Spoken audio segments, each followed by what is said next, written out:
But after this game, the way they've played all throughout the season, I think especially winning the game the way they did with Donovan playing badly, with Evan Mobley having a monster game, doing stuff he simply was not doing in past years, Darius Garland having a huge game, Jarrett Allen playing with a different level of physicality, having a huge game.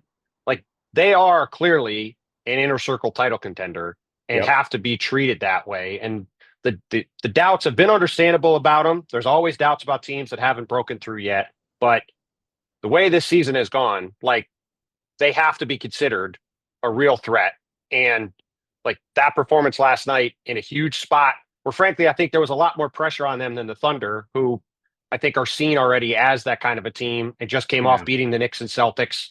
That was a huge statement moment for the Cavs on their home court, fully healthy, ready to go, rested for the game, and they delivered in every way. 30. It's one thing to have two teams that are really playing well and they're top of the standings. There were 30 lead changes.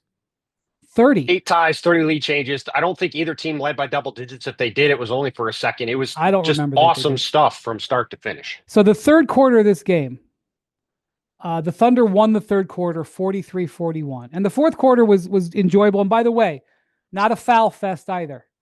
You know, no. I mean, there was some bad, you know, both teams had complaints about calls. There were some challenges that played it, but the end of the game it didn't take 45 minutes. And yeah, neither team did lead by double digits, to be clear. A cleanly played game. But in the third quarter of this game, like I said, the Thunder won the third quarter 43-41. That's obviously a modern, high-tempo, high-scoring. And shocking for the Thunder to give up 41 in a quarter. I agree. Well, we'll talk about that. If you watch, I would almost encourage you, if you have a way to watch, to go back and just watch the third quarter of this game.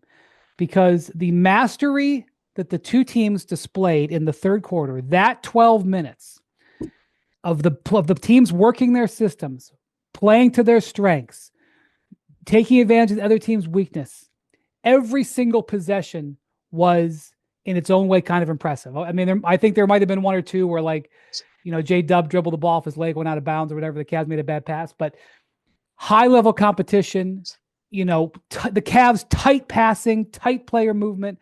The Thunder, you know, great rotational coverage and defense, even though they were getting beat because the Cavs, you know, are just really great moving the ball. High speed, getting back.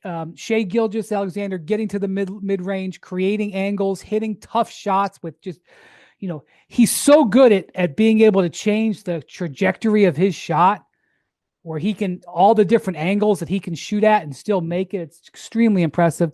That third quarter